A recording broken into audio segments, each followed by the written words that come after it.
CPM-ന് ഇടതുമുന്നണിക്ക് അവരുടെ കൊടി സ്വതന്ത്രമായി ഒന്ന് കൊണ്ടുപോയി കെട്ടാൻ തമിഴ്നാട്ടിൽ പറ്റുമോ, ബംഗാളിൽ പറ്റുമോ? കോൺഗ്രസിന്റെ കൊടി കൂട്ടിക്കെട്ടിയാലല്ലാതെ അത് പൊങ്ങൂല. ഈ കേരളത്തിന്റെ അപ്പുറമുള്ള ഒരു സ്ഥലത്തും അതൊന്ന് പൊക്കാൻ കഴിയില്ല.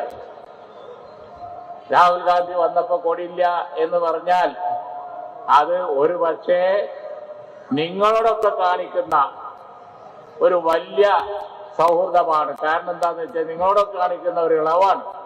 കാരണം ഗൂഡല്ലൂർക്ക് കടന്നാൽ കോൺഗ്രസിന്റെ കൊടിയും പിടിച്ച് രാഹുൽ ഗാന്ധിക്ക് സിന്ദാബാദ് വിളിക്കല്ലാതെ നിങ്ങൾക്ക് യാതൊരു രക്ഷയില്ല. നിങ്ങൾക്ക് നിങ്ങളുടെ കൊടിയും കൊണ്ട് വയനാട്ടിലേക്ക് വരാൻ കഴിയുമോ? വഴിയില്ല. എന്നാൽ വയനാടിന്റെ ബാക്കിയായ ഗൂഡല്ലൂരിൽ കോൺഗ്രസിന്റെ കൊടിയും പൊക്കി രാഹുൽ ഗാന്ധിക്ക് സിന്ദാബാദ് വിളിച്ചുകൊണ്ടാണ് CPM-ന്റെ ആളുകളും ഇടതുമുന്നണിക്കാരും നടക്കുന്നത്. അപ്പൊ വയനാട്ടിൽ വരുന്ന കൊടി ഒന്ന് ഒഴിവാക്കി എന്നാൽ അത് നിങ്ങൾക്കൊരു സൗജന്യമാണ് എന്ന് പറയാതിരിക്കാൻ നിർവാഹമില്ല. കാരണം രാഹുൽ ഗാന്ധി നമുക്കറിയാം ഇന്ത്യ മുന്നണിയുടെ നേതാവാണ്. അപ്പൊ അതുകൊണ്ട് തന്നെ കഴിയുന്നത്ര സംയമനം പാലിച്ചാണ് അദ്ദേഹം സംസാരിച്ചുകൊണ്ടിരിക്കുന്നത്.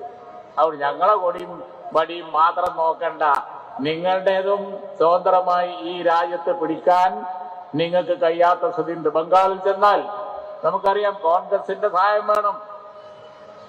അതുപോലെ തന്നെ ഇന്ത്യ രാജ്യത്ത് എവിടെ പാർലമെന്റിലെത്തണമെങ്കിൽ തമിഴ്നാട്ടിൽ നിന്ന് കോൺഗ്രസിന്റെ സഹായം, ലീഗിന്റെ സഹായം, അതുപോലെ തന്നെ DMK-യുടെ സഹായം ഒക്കെ ആയിട്ടാണ് ഇടതുമുന്നണി അവിടെ CPM-ന്റെ ആളുകൾ അവിടെ എത്തുന്നത്.